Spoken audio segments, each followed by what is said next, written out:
চোখেরই পলকে তুমি হতে পারো লাশ, চিরতরে বন্ধ হবে তোমারি নিঃশ্বাস। চোখেরই পলকে তুমি হতে পারো লাশ, চিরতরে বন্ধ হবে তোমারি নিঃশ্বাস। হবে এলান তোমারি নাম মসজিদের মাইকে, হবে এলান তোমারি নাম মসজিদের মাইকে। বাড়িওয়ালা নাই রে বাড়ি নাই রে দুনিয়াতে, বাড়িওয়ালা নাই রে বাড়ি নাই রে দুনিয়াতে, বাড়িওয়ালা নাই রে বাড়ি নাই রে দুনিয়াতে, বাড়িওয়ালা নাই রে বাড়ি নাই রে দুনিয়াতে। ঠিক কিনা? 5 তলা বিল্ডিং আছে আপনার, চোখটা বন্ধ করেন। যে বেডরুমটাকে সুন্দর করে সাজিয়েছেন, দুনিয়ার সমস্ত দামি দামি জিনিস দিয়ে আপনার বেডরুমটাকে সাজিয়েছেন, চোখটা বন্ধ করেন। আপনার ছেলে বলবে, আহারে মুর্দাকে তো ঘরে রাখা যায় না, গ্যারেজে রেখে আসো। 5 তলা বিল্ডিং বানিয়েছেন, এই 5 তলা বিল্ডিং আপনার জায়গা হবে না, একদিন চলে যেতে হবে। শুধু আমার ভাইয়েরা, আজকেই সময়, এখনই সময়, তওবা করেন, মাফ চান, আল্লাহর কাছে ক্ষমা চান, রবের কাছে ফিরে যান। যে মালিক আমাদেরকে মাফ করতে পারেন তিনি কে? নবী করিম সাল্লাল্লাহু আলাইহি ওয়াসাল্লাম 1 নম্বরে বললেন, তা'মুর শুনো, তোমরা যদি আযাব এবং গজব থেকে বাঁচতে চাও, সব সময় এক রবের ইবাদত করতে হবে। আওয়াজ করে বলুন তো তিনি কে? 2 নম্বরে নবী করিম সাল্লাল্লাহু আলাইহি ওয়াসাল্লাম বলে, আত-তাহাল্লি বিহুসনিল খুলুক, তোমরা যদি আযাব এবং গজব থেকে বাঁচতে চাও, নিজের চরিত্রকে ঠিক করো, নিজের আখলাকটাকে ঠিক করতে হবে। প্রিয় ভাইয়েরা, আপনি সব করেছেন, আপনার আখলাক ঠিক নেই, আপনার কিচ্ছু নাই। আপনি সব করেছেন, আপনার চরিত্র ঠিক নেই, আপনি কিন্তু মানুষের মনে জায়গা করতে পারবেন। একটা এক্সাম্পল দিই, আপনার নাম শুনেছেন, হুসাইন মোহাম্মদ ইরশাদ, নাম শুনেছেন, জাতীয় পার্টির নেতা। উনি কিন্তু অনেক ভালো ভালো কাজ করেছেন। উনি সাপ্তাহিক জমার দিনটাকে ছুটির দিন করেছেন, গ্রামে গঞ্জগুলো পর্যন্ত ইলেকট্রিসিটি পৌঁছে দিয়েছেন, গ্রামগঞ্জের রাস্তাগুলো পাকা করেছেন, মসজিদ নির্মাণ করেছেন, অনেক ভালো ভালো কাজ তিনি করেছেন। উনি মারা গিয়েছেন, জাস্ট এক্সাম্পল হিসেবে বলছি। উনি কিন্তু এরপরও মানুষের হৃদয়ে, মানুষের মনে জায়গা করতে পারেন নাই, একটাই কারণ, তার চরিত্রের মধ্যে ঝামেলা ছিল। আত-তাহাল্লি বিহুসনিল খুলুক, আপনি আপনার যত কাজই করেন, আপনার চরিত্র ঠিক নেই, আপনি কিন্তু মানুষের মধ্যে জায়গা করতে পারবেন না। আজকের সমাজে চরিত্র হচ্ছে, আমার সমাজে যে যত বেশি লম্পট, যে যত বেশি মারের আসামি, যে যত বেশি চরিত্রহীন, আমার সমাজে সে তত বড় নেতা হয়ে যায়। আজকে সমাজে 2-3টা মার্ডার করেন নাই, আপনি তো নেতাই না। আবার যদি আপনি 2-3টা মার্ডার করে জেলে যেতে পারেন, আপনি তো সংগ্রামী নেতা। রাষ্ট্রে, পৃথিবীতে কেন ভূমিকম্প আসে, তার 12টি কারণ আমরা উল্লেখ করেছিলাম। তার মধ্যে 1 নম্বর বলেছিলাম, ইদাত্তুখিদাল ফাইউ দুআলা, যখন কোনো সমাজের মানুষ বা কোনো রাষ্ট্রের মানুষ রাষ্ট্রীয় সম্পদগুলোকে আগ্রাসন করতে শুরু করে, রাষ্ট্রীয় সম্পদগুলোকে ভক্ষণ করতে শুরু করে অনৈতিকভাবে, সেই সমাজে আল্লাহ তাআলা ভূমিকম্প পাঠান। 2 নম্বরে বলেছিলাম, ওয়াল আমানাতু মাগনামা, যেই সমাজে আমানতের খেয়ানত করা হয়, সেই সমাজে আল্লাহ তাআলা ভূমিকম্প পাঠিয়ে দেন। 3 নম্বরে বলেছিলাম, ওয়াজ যাকাতু মাগরামা, যেই সমাজের মানুষ যাকাত দিতে অস্বীকার করে, অথবা যেই সমাজের মানুষ যাকাত উৎসাহিতভাবে বা উৎফুল্লভাবে যাকাত দিতে চায় না। 4 নম্বরে বলেছিলাম, ওয়া তুআল্লিমা লিগাইরিদ্দিন, যে সমাজের মানুষ তার সন্তানদেরকে, বা যে সমাজের মানুষ ইসলামী শিক্ষায় শিক্ষিত হতে চায় না, দুনিয়াবী শিক্ষার দিকে বেশি ধাবিত হয়ে যায়।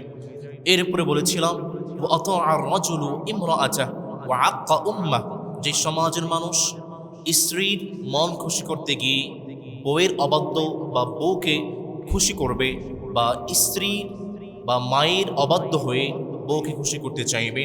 এরপরে নবী করিম সাল্লাল্লাহু আলাইহি ওয়াসাল্লাম বলেছেন, ওয়া আদনা সাদিকাহু ওয়া আকসা আবাহু, নবী করিম সাল্লাল্লাহু আলাইহি ওয়াসাল্লাম বলেছেন, যে সমাজের মানুষ বাবাদেরকে গুরুত্ব দিতে চাইবে না, বন্ধুদেরকে বেশি গুরুত্ব দেবে।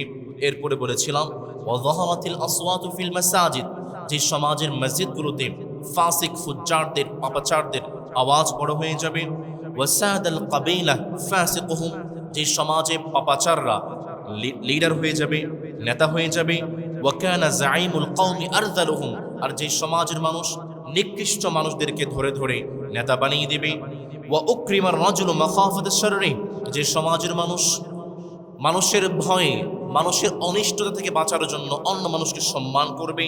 ও যাহারাতিল কাইনাত ওয়াল মাআজিফ, যে সমাজে গান বাজনা বেড়ে যাবে।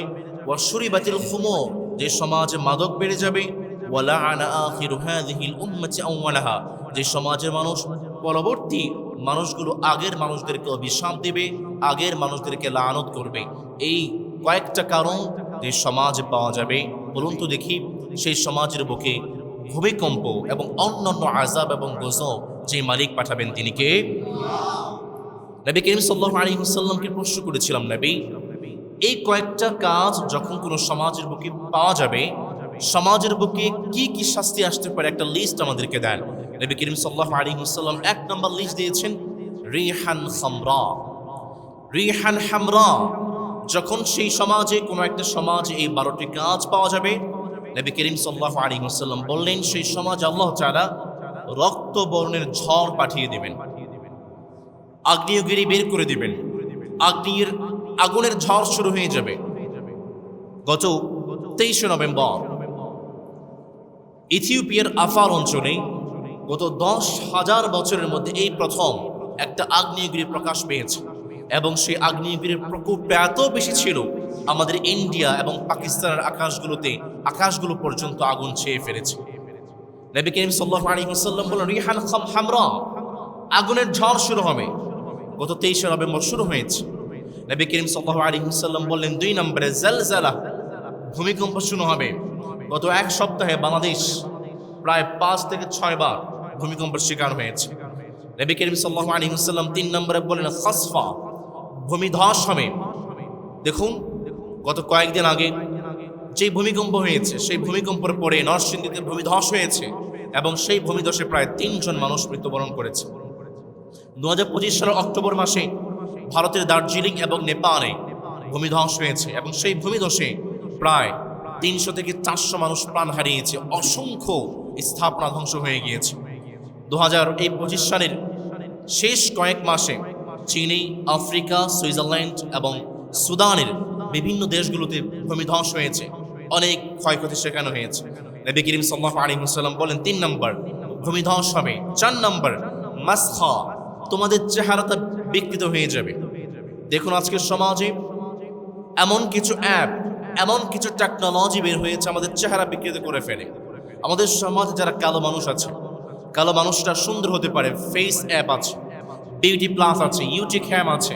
এই অ্যাপগুলো ব্যবহার করলে আপনি সুন্দর হয়ে যাবেন। আপনি কালো মানুষ, সুন্দর হতে চান, আপনি সুন্দর হতে পারবেন। আবার যারা বুড়া হয়ে গেছে, এইজ ক্যালকুলেটর, আবার বের হচ্ছে ফেস ল্যাব, এই অ্যাপগুলো ব্যবহার করে বুড়া মানুষগুলো জওয়ান হতে পারে। আবার আমাদের সমাজে ডিপ ফেক, আপনার চেহারা পরিবর্তন করতে পারবেন। শাহরুখ খানের বডিতে শাহরুখ খানের মাথা কেটে আপনার মাথাটা শাহরুখ খানের বডির মধ্যে বসে আপনি নিজে হয়ে যাবেন শাহরুখ খান, আছে না নেই? ডিপ ফেক আপনার চেহারা পরিবর্তন করে ফেলবে। সবচেয়ে ডেঞ্জারাস ইনফরমেশন হচ্ছে টেলিগ্রাম ড্রেস রিমুভাল বট, একটা বট বের হয়েছে। সেই বটের মাধ্যমে আমাদের মা বোনদের শরীর থেকে কাপড়গুলো খুলে তাদেরকে নগ্ন করে দিচ্ছে। নাউযুবিল্লাহ পড়বেন না? কত বড় ভয়ঙ্কর তথ্য! আপনাদের যাদের মা আছে, যাদের বোন আছে, যাদের স্ত্রী আছে, যাদের কন্যা আছে, মন দিয়ে শুনেন। আমাদের বাংলাদেশে এক রিপোর্ট বলছে রংপুর বাদে বাংলাদেশের সকল বিভাগের পাবলিক পিকচারগুলো, যে পিকচারগুলো ফেসবুকে আছে, ইনস্টাগ্রামে আছে, বা ইউটিউবে আছে, বা সোশ্যাল মিডিয়াতে আছে, যেগুলো পাবলিক করে দেওয়া, এই পাবলিক পিকচারগুলো অধিকাংশই নেকেড করে দেওয়া হয়েছে। ঢাকার 100% পাবলিক পিকচারগুলো নেকেড করে দেওয়া হয়েছে। রাজশাহীর 84% পাবলিক পিকচারগুলো উলঙ্গ করে দেওয়া হয়েছে, মেয়েদের পিকচারগুলো। চট্টগ্রামের 72% পাবলিক পিকচারগুলো, মেয়েদের পিকচারগুলো উলঙ্গ করে দেওয়া হয়েছে। সিলেটের 66% আর খুলনার 47% মেয়েদের পিকচারগুলো উলঙ্গ করে এবার তাদের কাছ থেকে ব্ল্যাকমেইল করে তাদের থেকে অর্থ নিয়ে নেওয়া হচ্ছে। টেলিগ্রাম ড্রেস রিমুভাল বট, টেকনোলজি আমাদের মেয়েদেরকে উলঙ্গ করে দিচ্ছে। নবী করিম সাল্লাল্লাহু আলাইহি ওয়াসাল্লাম দেখুন নবীজির হাদিস কতটা শাশ্বত, কতটা চিরন্তন, কতটা সত্য। আল্লাহর হাবিব সাল্লাল্লাহু আলাইহি ওয়াসাল্লাম আজ থেকে 1500 বছর পূর্বে বলেছিলেন এই কাজগুলো যখন কোনো সমাজে দেখা যাবে সেই সমাজের মানুষের চেহারা বিকৃত করে দেওয়া হবে।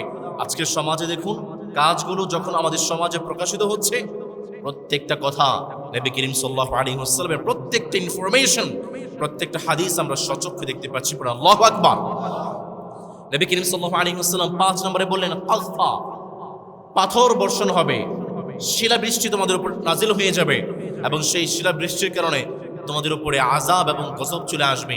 নবী করিম সাল্লাল্লাহু আলাইহি ওয়াসাল্লাম এই 5টি আযাবের কথা বললেন আর বললেন এই 5টি আযাব কিভাবে আসবে জানো? একটা তাসবির দানা কেটে ফেললে, একটা তাসবির দানা কেটে ফেলেছেন, একটার পর একটা দানা যেভাবে পড়তে থাকে তোমাদের উপরে একটার পর একটা আযাব যে মালিক পাঠাবেন তিনি কে? প্রিয় ভাইয়েরা আমার, অনেকেই মনে আসতে পারে ভূমিকম্প এসেছে আমাদের উপরে হয়তো আর কোনো আযাব আসবে না। না, নবী করিম সাল্লাল্লাহু আলাইহি ওয়াসাল্লাম বলেছেন একটার পর একটা আযাব আসতেই থাকবে, আসতেই থাকবে, যতদিন না পর্যন্ত আমরা আমাদের নিজেদেরকে সংশোধন করব, যতদিন না পর্যন্ত আমরা আমাদের সমাজটাকে সংশোধন করব।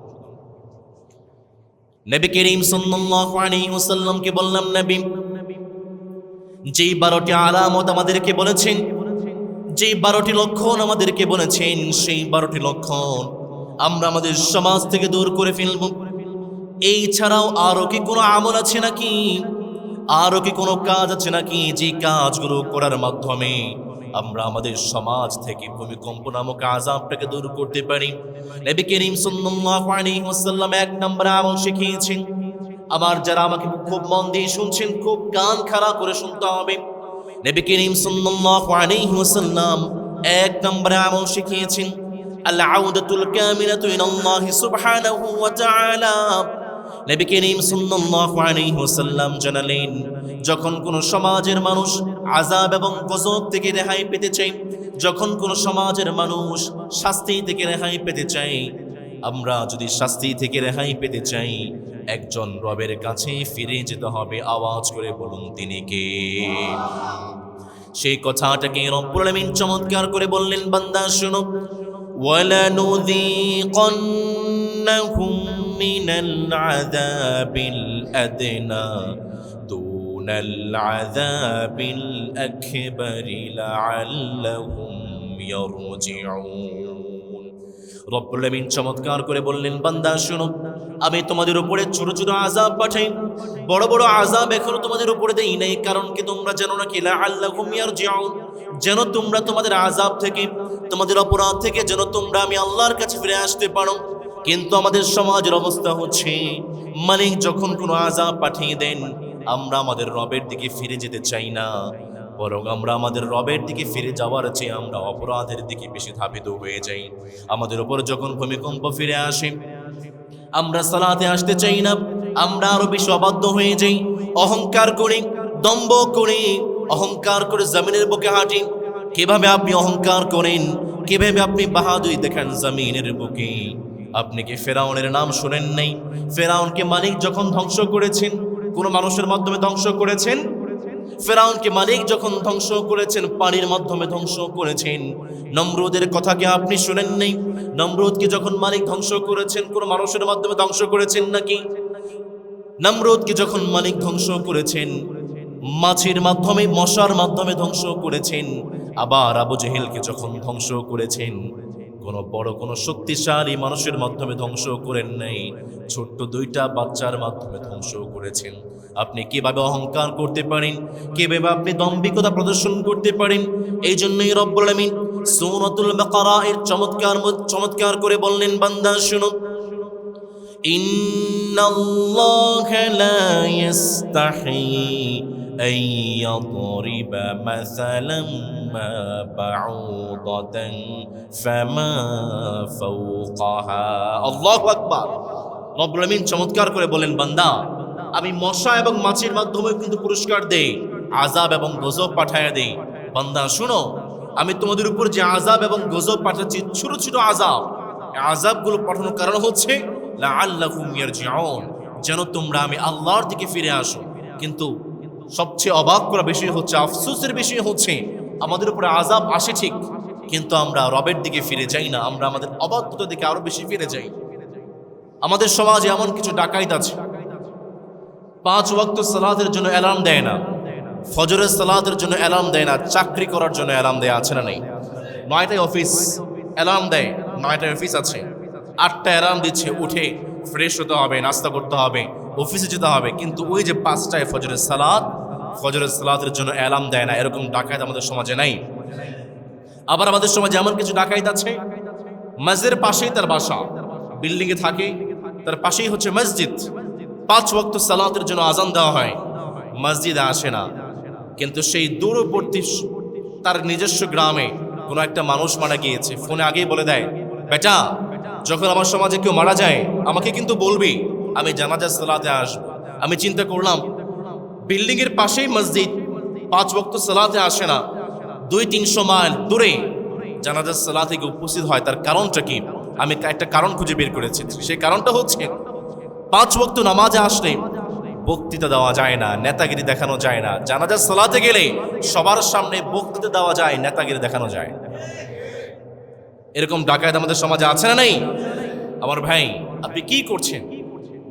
চোখটা বন্ধ করেন, একটু চিন্তা করেন, আপনার বাবা ছিল, দাদা ছিল, তারাও বাহাদুরি দেখিয়েছে, তারাও শান শৌকত দেখিয়েছে, ক্ষমতার দাপট দেখিয়েছে, তারা আজকে কোথায়? আপনিও চলে যাবেন। চোখেরই পলকে তুমি হতে পারো লাশ, চিরতরে বন্ধ হবে তোমারই নিঃশ্বাস। চোখেরই পলকে তুমি হতে পারো লাশ, চিরতরে বন্ধ হবে তোমারই নিঃশ্বাস। হবে এলান তোমারই নাম মসজিদের মাইকে, হবে এলান তোমারই নাম মসজিদের মাইকে।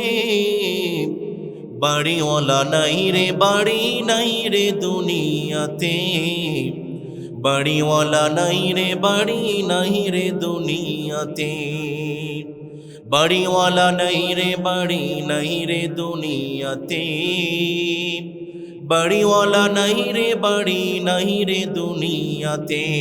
ঠিক কিনা? 5 তলা বিল্ডিং আছে আপনার, চোখটা বন্ধ করেন, যে বেডরুমটাকে সুন্দর করে সাজিয়েছেন, দুনিয়ার সমস্ত দামি দামি জিনিস দিয়ে আপনার বেডরুমটাকে সাজিয়েছেন, চোখটা বন্ধ করেন। আপনার ছেলে বলবে, আরে মুর্দাকে তো ঘরে রাখা যায় না, গ্যারেজে রেখে আসো। 5 তলা বিল্ডিং বানিয়েছেন, এই 5 তলা বিল্ডিং আপনার জায়গা হবে না, একদিন চলে যেতে হবে। সুতরাং আমার ভাইয়েরা, আজকেই সময়, এখনই সময়, তওবা করেন, মাফ চান, আল্লাহর কাছে ক্ষমা চান, রবের কাছে ফিরে যান। যে মালিক আমাদেরকে মাফ করতে পারেন তিনি কে? নবী করিম সাল্লাল্লাহু আলাইহি ওয়াসাল্লাম 1 নম্বরে বললেন, তাআমুর শুনো, তোমরা যদি আযাব এবং গজব থেকে বাঁচতে চাও, সব সময় এক রবের ইবাদত করতে হবে। আওয়াজ করে বলুন তো, তিনি কে? 2 নম্বরে নবী করিম সাল্লাল্লাহু আলাইহি ওয়াসাল্লাম বলে, আত-তাহাল্লি বিহুসনিল খুলুক, তোমরা যদি আযাব এবং গজব থেকে বাঁচতে চাও, নিজের চরিত্রকে ঠিক করো, নিজের আখলাকটাকে ঠিক করতে হবে। প্রিয় ভাইয়েরা, আপনি সব করেছেন, আপনার আখলাক ঠিক নাই, আপনার কিচ্ছু নাই। আপনি সব করেছেন, আপনার চরিত্র ঠিক নাই, আপনি কিন্তু মানুষের মনে জায়গা করতে পারবেন। একটা এক্সাম্পল দিই, আপনার নাম শুনেছেন, হুসাইন মোহাম্মদ ইরশাদ, নাম শুনেছেন? জাতীয় পার্টির নেতা। উনি কিন্তু অনেক ভালো ভালো কাজ করেছেন। উনি সাপ্তাহিক জমার দিন থেকে ছুটির দিন করেছেন, গ্রামে গঞ্জগুলো পর্যন্ত ইলেকট্রিসিটি পৌঁছে দিয়েছেন, গ্রামগঞ্জে রাস্তাগুলো পাকা করেছেন, মসজিদ নির্মাণ করেছেন, অনেক ভালো ভালো কাজ তিনি করেছেন। উনি মারা গিয়েছেন, জাস্ট এক্সাম্পল হিসেবে বলছি।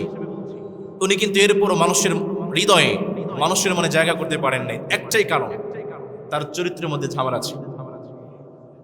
আত-তাহাল্লি বিহুসনিল খুলুক, আপনি আপনার যত কাজই করেন, আপনার চরিত্র ঠিক নাই, আপনি কিন্তু মানুষের মধ্যে জায়গা করতে পারবেন না। আজকের সমাজে চরিত্র হচ্ছে, আমার সমাজে যে যত বেশি লম্পট, যে যত বেশি মারের আসামি, যে যত বেশি চরিত্রহীন, আমার সমাজে সে তত বড় নেতা হয়ে যায়।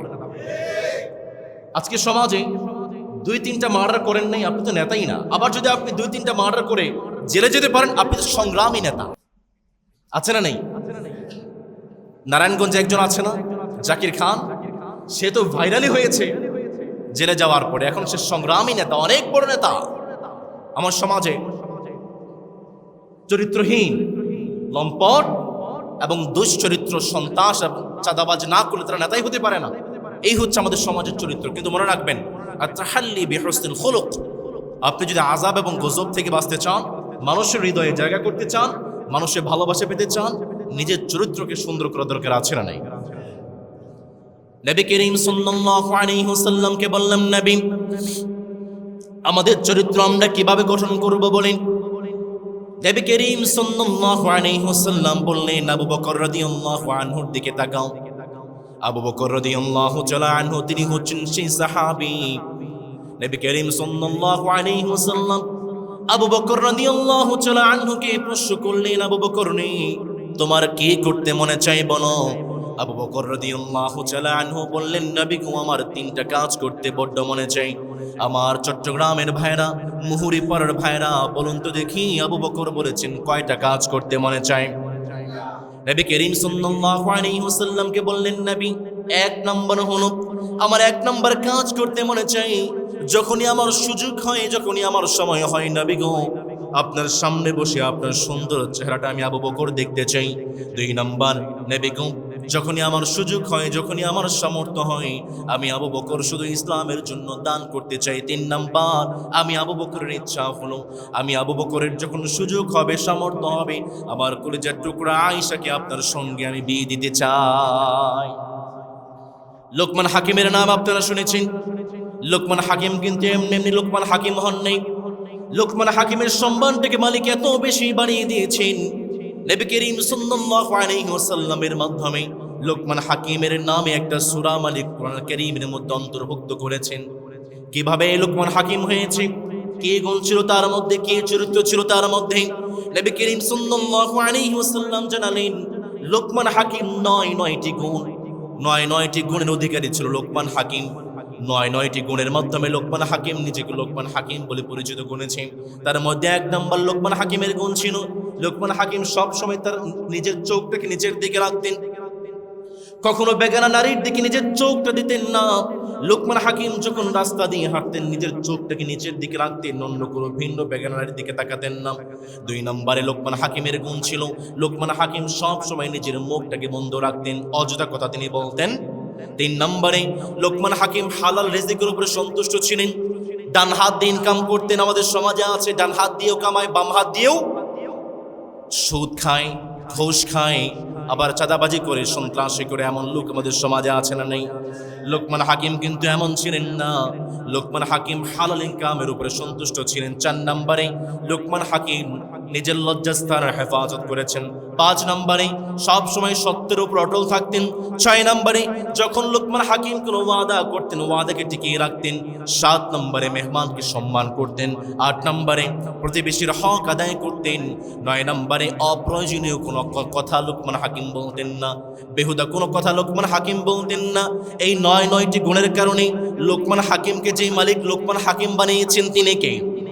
আমার প্রিয় ভাইয়েরা, যারা লোকমান হাকিমের মতো লোকমান হাকিম হতে চান, যারা হাকিম হতে চান, যারা রবের কাছে নিজেকে কবুল করতে চান, এই 9টি গুণ নিজের জীবনে পালন করার দরকার আছে না নেই? 3 নম্বর, নবী করিম সাল্লাল্লাহু আলাইহি ওয়াসাল্লাম বললেন, আন-নাহয়ু আল-আমরু বিল মা'রুফি ওয়ান-নাহয়ু আনিল মুনকার। যখন তোমাদের সমাজ থেকে অন্যায় অত্যাচার দূর করতে চাইবে, যদি তোমাদের সমাজ থেকে ভূমিকম্প নামক আযাব দূর করতে চাও, 3 নম্বর আমল হলো তোমরা সৎ কাজের আদেশ দিবে, অসৎ কাজ থেকে নিষেধ করবে। আমাদের সমাজে এমন অনেক ভাইরা আছেন, তারা মনে মনে চিন্তা করেছেন, আমি তো ভালো আছি, আমি তো কোনো খারাপ কাজ করি না, যে যা ইচ্ছা তাই করুক, আমার কোনো দেখার বিষয় নয়। এমন সমাজে এমন যারা আছেন, যারা চিন্তা করেছেন, আমি তো কোনো খারাপ কাজ করি না, আমার উপরে শাস্তি আসবে না। খুব মন দিয়ে শুনেন, রব্বুল আমিন সূরাতুল আনফালের মধ্যে চমৎকার করে বলছেন, বান্দা শোনো, ওয়াত্তাকু ফিতনাতাল লা তুসিবান্নাল্লাযীনা যালামু মিনকুম খাসসা।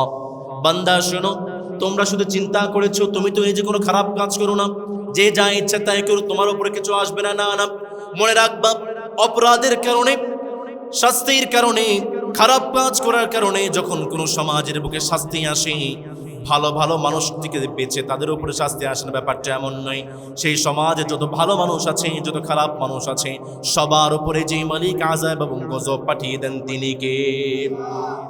নবী করিম সাল্লাল্লাহু আলাইহি ওয়াসাল্লাম বললেন, উম্মতে মুহাম্মাদের উপরে তিনটা বিশেষ মাপ পাঠিয়ে আছে। উম্মতে মুহাম্মাদের তিনটা বড় বড় দায়িত্ব আছে। নবী করিম সাল্লাল্লাহু আলাইহি ওয়াসাল্লামকে বললাম, নবী সেই মাপ পাঠিয়ে সেই দায়িত্বটা কি?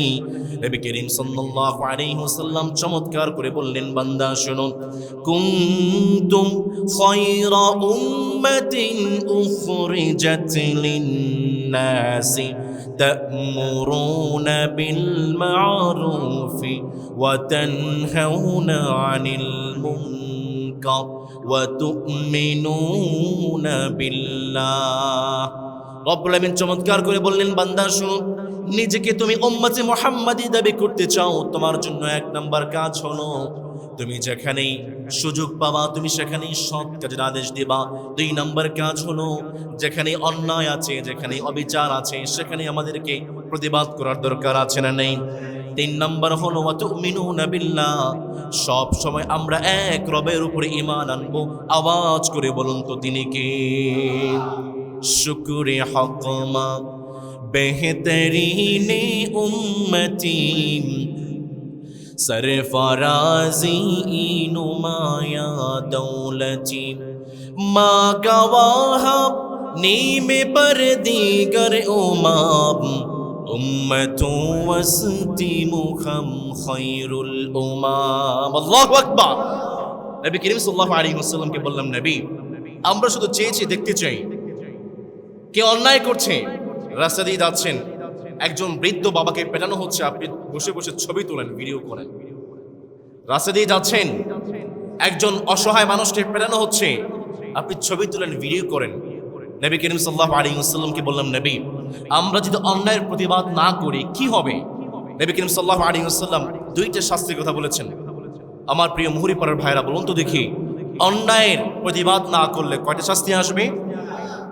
তার মধ্যে 1 নম্বর, নবী করিম সাল্লাল্লাহু আলাইহি ওয়াসাল্লাম বলেছেন, আইয়াবআসা আলাইকুম ইকাবাম মিন ইনদিহি, যখন তোমরা অন্যায়ের প্রতিবাদ করবে না, অন্যায়ের বিরুদ্ধে রুখে দাঁড়াবে না, যে রবের পক্ষ থেকে শাস্তি আসবে তিনি কে?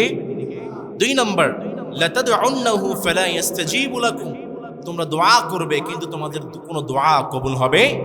আমাদের অভিযোগ হচ্ছে আমরা তো দোয়া করি, উঠতে বসতে হুজুরের কাছে গিয়ে দোয়া চাই, তার কাছে দোয়া চাই, দোয়া তো কবুল হয় না। কারণ কি?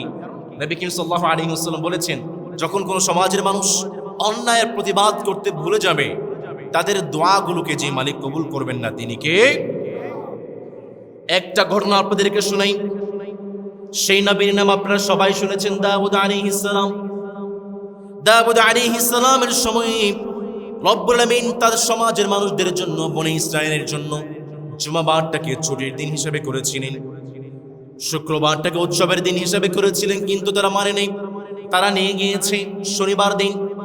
রব্বুল আমিন তাদের আযাবটাকে পাঠিয়ে দিয়েছেন, তাদের দাবিগুলোকে মেনে নিয়েছেন প্রথমে, কিন্তু তারা নবী করিম সাল্লাল্লাহু আলাইহি ওয়াসাল্লামের হাদিস থেকে জানতে পারি রব্বুল আমিন তাদেরকে বলেছিলেন, ঠিক আছে তোমার দাবিটা আমি মেনে নিলাম, কিন্তু একটা শর্ত আছে, সেই শর্তটা হচ্ছে তোমরা শনিবার দিন কোনো মাছ ধরতে পারবে না। বনি ইসরায়েলের সেই লোকেরা মাছ ধরাকে কেন্দ্র করে 3টা ভাগে বিভক্ত হয়ে গিয়েছিল। তার মধ্যে 1 নম্বর, তারা ছিল অতি বুদ্ধিজীবী। তা চিন্তা করলো মালিক শনিবার দিন মাছ ধরতে নিষেধ করেছেন, আমরা মাছ ধরবো না, কিন্তু মাছটাকে আমরা আটকে রাখবো, রবিবার দিন ধরবো। এরা ছিল অতি বুদ্ধিজীবী। 2 নম্বর, তারা মালিকের এই পরামর্শ মানে নেই, মালিকের আদেশ মানে নেই, তারা সরাসরি মাছ ধরেছে।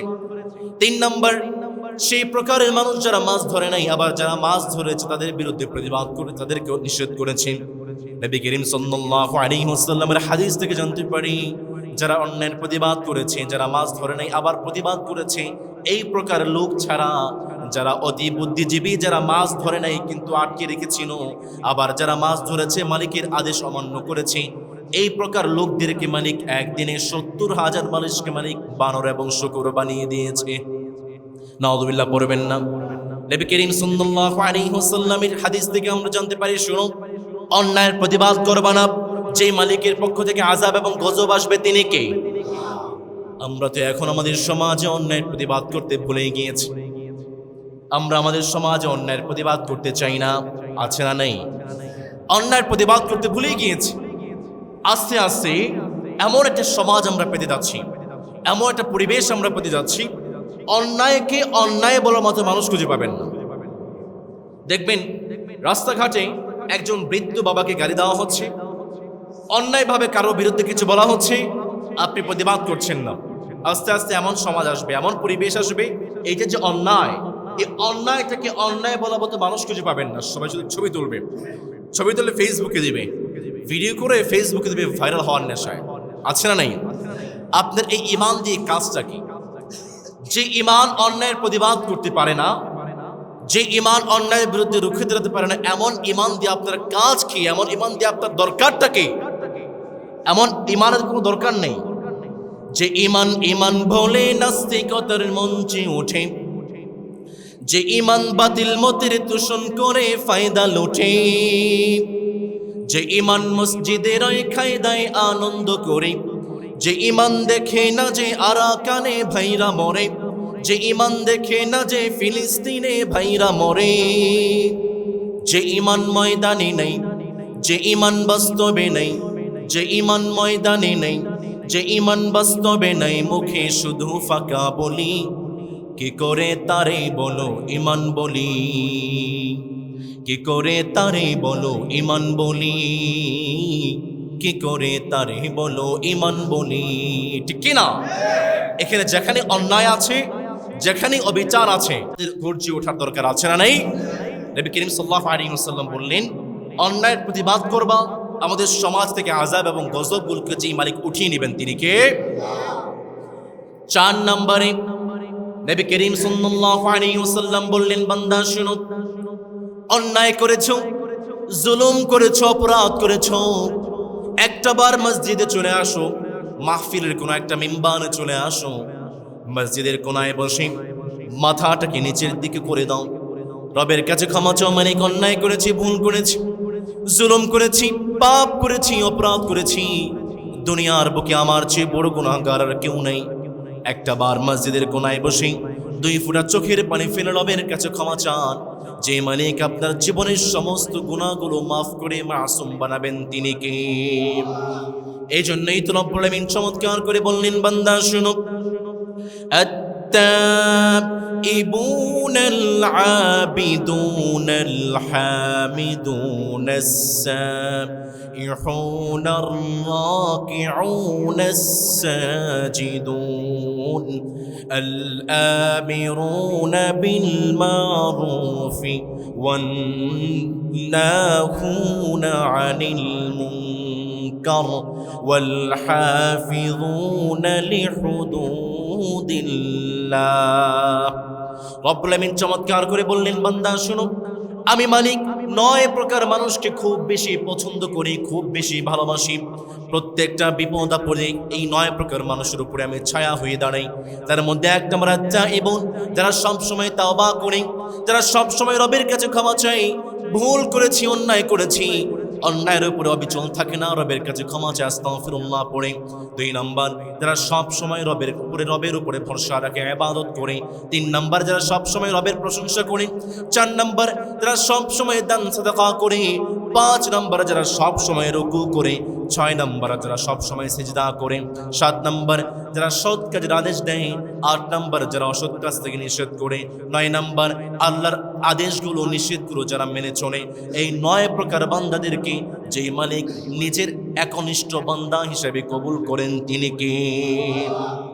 আমাদের রব কতটা দয়ালু, কতটা মায়াবী, কতটা রহমতওয়ালা।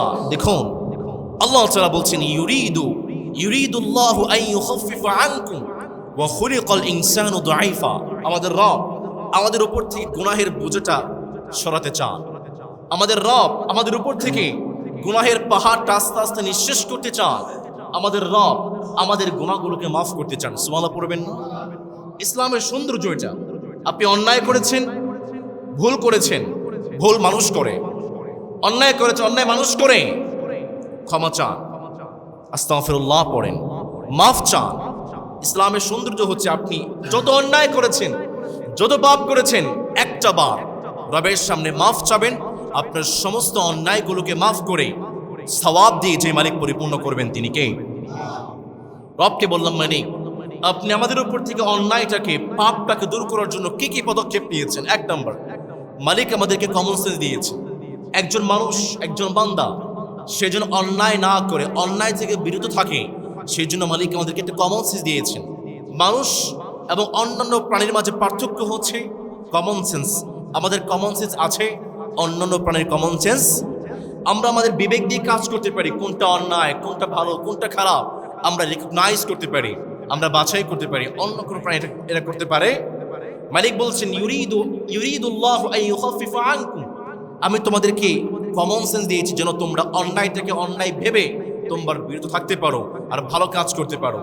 আচ্ছা, এরপরেও কমন সেন্সটাকে কাজে লাগিয়েও যদি তোমরা অন্যায় থেকে বেঁচে থাকতে না পারো, তোমাদেরকে আমি কোরআন দিয়েছি, কোরআন পড়ো, কোরআনের সমস্ত দিক নির্দেশনাগুলো আছে, কোরআন পড়ে পড়ে তোমরা অন্যায় থেকে বেঁচে থাকবে। কোরআন পড়েও যদি তোমরা অন্যায় থেকে বেঁচে থাকতে না পারো, 3 নম্বরে প্র্যাকটিক্যালি তোমাদেরকে দেখিয়ে দেওয়ার জন্য যুগে যুগে আমি নবী এবং রসুল পাঠিয়েছি। নবী রসুলরা তোমাদেরকে দেখিয়ে দেবে কোন পাপ, কোন অন্যায় কিভাবে ক্ষমা চাইলে মাফ পাওয়া যায়। এরপরেও যদি তোমরা অন্যায় থেকে বেঁচে থাকতে না পারো, সর্বশেষ ধাপ হচ্ছে তওবা। তোমরা তওবা করবা, তোমাদের জীবনের সমস্ত গুনাহগুলো আমি মাফ করে দেব। সুবহানাল্লাহ পড়বেন না? এটি হচ্ছে ইসলামের সৌন্দর্য, দ্য বিউটি অফ ইসলাম। একজন বাবা তার সন্তানকে ডাকছে, বাবা একটু শোনো তো। সন্তান শুনতে চায় না। আবার ডাকলো, বাবা একটু শোনো। সন্তান শোনে না। আবার ডাকলো, বাবা একটু শোনো। সন্তান শোনে না। এরপরে মায়ের আছে না নেই? কিন্তু মালিক বলছেন লা তাকরাতু মির রাহমাতিল্লাহ। একবার অন্যায় করেছো, ক্ষমা চেয়েছো। আরেকবার অন্যায় করেছো, ক্ষমা চেয়েছো। আরেকবার অন্যায় করেছো, ক্ষমা চেয়েছো। যতবার অন্যায় করবে, যতবার ক্ষমা চাবে, আমি মালিক রহমতের সাগর নিয়ে তোমাদের ততবার ক্ষমা করে দেব। Beauty of Islam. অন্য কোন ধর্মে এমন কোন রুলস পাবেন? একমাত্র ইসলাম যে মালিক আমাদেরকে দিয়েছেন তিনি কে? একজন সাহাবী, তার নাম হচ্ছে সাদ ইবনে আবি ওয়াক্কাস রাদিয়াল্লাহু তাআলা আনহু। নবী করিম সাল্লাল্লাহু আলাইহি ওয়াসাল্লাম একটা বৈঠকে বসে আছেন। সাদ ইবনে আবি ওয়াক্কাস রাদিয়াল্লাহু তাআলা আনহু যখন তিনি আসবেন, সাহাবায়ে কেরামদেরকে নবীজি বললেন, এখন যে সাহাবী আসবে তিনি জান্নাতি। সুবহানাল্লাহ পড়বেন না? সাহাবায়ে কেরাম দেখতে পেলেন সাদ ইবনে আবি ওয়াক্কাস রাদিয়াল্লাহু তাআলা আনহু মজলিসে এসে বসে গিয়েছে। দ্বিতীয় দিন নবী করিম সাল্লাল্লাহু আলাইহি ওয়াসাল্লাম আবার বললেন, এখন যে আসবে সে জান্নাতি। সাহাবায়ে কেরাম দেখতে পেলেন বৈঠকে সাদ বিন আবি ওয়াক্কাস রাদিয়াল্লাহু তাআলা তিনি এসে বসে গিয়েছেন। তৃতীয় দিন আবার নবী করিম সাল্লাল্লাহু আলাইহি ওয়াসাল্লাম বললেন, এখন যে আসবে সে জান্নাতি। তৃতীয় দিন সাদ বিন আবি ওয়াক্কাস রাদিয়াল্লাহু তাআলা তিনি এসে বসে গিয়েছেন। সাহাবায়ে কেরাম অবাক হয়ে গিয়েছেন, কি ব্যাপার? সাদ বিন আবি ওয়াক্কাসের মধ্যে এমন কি আমল আছে? নবীজি তিনটা দিন সাদ বিন আবি ওয়াক্কাসকে জান্নাতি বলে ঘোষণা করলেন। আমর ইবনে আস রাদিয়াল্লাহু তাআলা আনহু, মিশর বিজয়ী সাহাবী, তিনি সাদ বিন আবি ওয়াক্কাস রাদিয়াল্লাহু তাআলা বাড়িতে চলে গিয়েছেন। গিয়ে বলেন, ভাই আমার বাড়িতে একটু সমস্যা আছে, আমি আপনার বাড়িতে থাকতে চাই। সাদ বিন আবি ওয়াক্কাস বললেন, ঠিক আছে ভাই, আপনি থাকেন আমার বাড়িতে। আমর ইবনে আস রাদিয়াল্লাহু তাআলা আনহু তার ইচ্ছে ছিল সাদ বিন আবি ওয়াক্কাস কি আমল করে সেটা দেখার, কি আমল করে সেটা ফাইন্ড আউট করে নিজেও সে আমল করবে। একদিন যায়, 2 দিন যায়, আমর ইবনে আস রাদিয়াল্লাহু তাআলা আনহু সাদ বিন আবি ওয়াক্কাসের গুরুত্বপূর্ণ বিশেষ কোনো আমল খুঁজে পায় না। 3 দিন যাওয়ার পরে আমর ইবনে আস সাদ বিন আবি ওয়াক্কাসকে প্রশ্ন করেই বসলেন, সাহাবী ভাই আমার, আসলে আমার বাড়িতে কোনো অসুবিধা হয় নাই, কোনো মুসিবত হয় নাই, কোনো ঝগড়া বিবাদ হয় নাই। আমি তো তোমার বাড়িতে এসেছি ওই যে তিনটা দিন নবীজি তোমাকে জান্নাতি বলে ঘোষণা করলেন, তোমার মধ্যে এমন কি আমল আছে সেটা খোঁজার জন্য। আমি তো কোনো আমল তোমার মধ্যে খুঁজে পাচ্ছি না।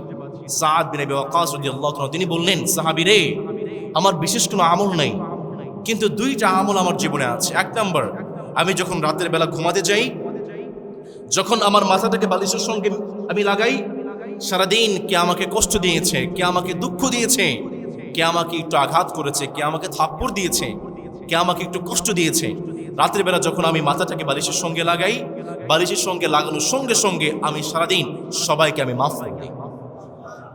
2 নম্বর, যখন আমি ঘুমাতে যাই, যখন আমি বালিশের সঙ্গে মাথাটা লাগাই আমি সারাদিন যত অন্যায় করেছি সমস্ত অন্যায়ের জন্য আমি মালিকের কাছে ক্ষমা চেয়ে নিই।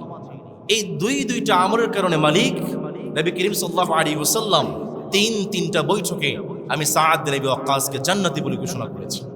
সুবহানাল্লাহ পড়বেন না? খুব কঠিন আমার ভাইয়েরা, দুইটা কাজ খুব কঠিন। রাতের বেলা যখন ঘুমাবেন, ঘুম আসতে চায় না, মোবাইল দেখে, গান দেখে, আছে না নাই? দুইটা আমল আমার ভাইয়েরা করতে রাজি আছেন তো ইনশাআল্লাহ?